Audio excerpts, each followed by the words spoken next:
बहुत समय पहले पवित्र नगरी अयोध्या में इक्ष्वाकु वंश के एक महान और न्यायप्रिय राजा दशरथ का शासन था। यद्यपि वे अपने प्रजाजनों द्वारा पूजित थे और धन, पराक्रम व ज्ञान से समृद्ध थे, फिर भी उनके हृदय में एक खालीपन था, एक संतान की अभिलाषा जो उनके गौरवशाली वंश को आगे बढ़ा सके।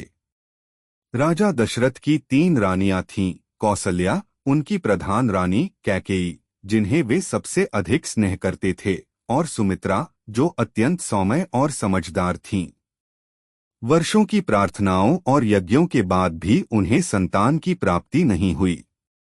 दुखी होकर दशरथ ने महर्षि वशिष्ठ से मार्गदर्शन लिया। वशिष्ठ ने उन्हें पुत्रकामेष्ठी यज्ञ करने की सलाह दी, जो अग्निदेव को समर्पित एक पवित्र अनुष्ठान है। यह भव्य यज्ञ अत्यंत श्रद्धा और निष्ठा के साथ संपन्न हुआ।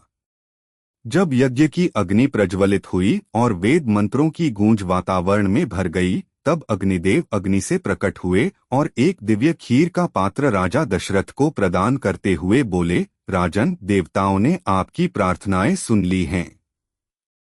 इस दिव्य प्रसाद को अपनी रानियों में वितरित करें। शीघ्र ही आपको ऐसे पुत्रों की प्राप्ति होगी जो आपके नाम को गौरव प्रदान करेंगे। दशरथ अत्यंत प्रसन्न हुए और उन्होंने खीर का आधा भाग कौसल्या को, 1/4 कैकेयी को और शेष 1/4 सुमित्रा को दिया। किंतु एक दिव्य प्रेरणा से सुमित्रा का भाग पुनः बांटा गया, आधा भाग कौसल्या और आधा भाग कैकेयी से। इस प्रकार सुमित्रा को 2 समान भाग प्राप्त हुए। स्वर्ग में भगवान विष्णु, जो सृष्टि के पालक हैं, पृथ्वी की ओर देख रहे थे, जो रावण नामक राक्षस राजा के अत्याचार से अंधकार में डूबी हुई थी। देवता भगवान विष्णु के पास आए और प्रार्थना की, हे पालक, केवल आप ही इस संतुलन को पुनः स्थापित कर सकते हैं। कृपया पृथ्वी पर अवतरित हों और अधर्म का नाश करें। भगवान विष्णु ने करुणा से कहा, मैं कौसल्या और दशरथ के पुत्र रूप में जन्म लूंगा।